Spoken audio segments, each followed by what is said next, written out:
Here's problem 511. If F is equal to 5 newtons, what is the magnitude of the force exerted by block 2 on block 1?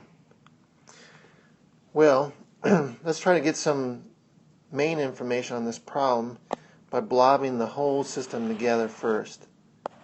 That way the internal forces between the blocks are part of the system and they're not external. That way we can get the acceleration of the system as it's going to the right. So doing a free body diagram of the whole blob of 5 kilograms, I'm going to have a 25 Newton force pushing on the left and the F force, which is 5 newtons, pushing on the right. We also would have weight and a normal force, but those are going to be transverse to the motion. As a result of the forces in the x direction, this thing will accelerate, presumably to the right, because 25 newtons is bigger than 5 newtons.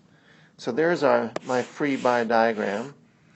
And looking at the motion in the x direction, the summation of all the forces in the x direction would equal our total mass times acceleration, because we do have a finite acceleration, and that would equal the net force in the direction of acceleration. In other words, we assume our acceleration direction is the positive direction.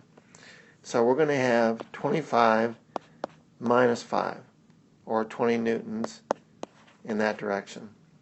So our acceleration is going to equal 20 newtons divided by the mass, the total mass. That's going to be 20 newtons divided by 5, or 4 meters per second squared. Nice to know. I always want to know that, because that's going to help us with this problem.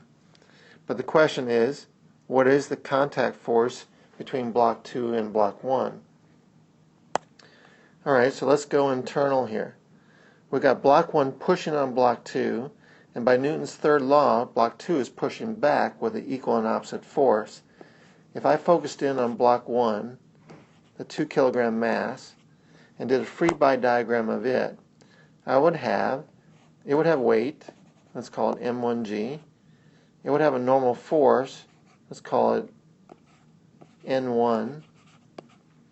And then in the x direction, we would have this 25 Newton force pushing on it on the left. And then we have the contact force. As 1 is pushing on 2, 2 is pushing back with some force P. We don't know what that is. The other force, F, is way on the other side on block 2, and that's not pushing on block 1. So this is what we have going on. As a result of all this, we have an acceleration that's going to the right. And the value of that we just determined to be 4 meters per second squared.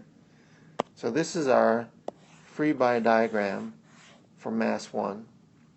Okay, we're going to use this in the x direction. Summation of all the forces in the x direction is going to equal mass 1 times acceleration according to Newton's second law, and that's equal to the net force in the direction of acceleration. Acceleration direction is our positive direction. So that's going to be equal to 25 minus p, because 25 is going to the right, p is going to the left. Alright, mass 1 is 2 kilograms, so we have 2a equals 25 minus p, or in other words, p is equal to 25 minus 2a. That's going to be 25 minus 2 times 4 meters per second squared, 25 minus 8, or 17 newtons. So the force by block 2 exerted on block 1 is 17 newtons.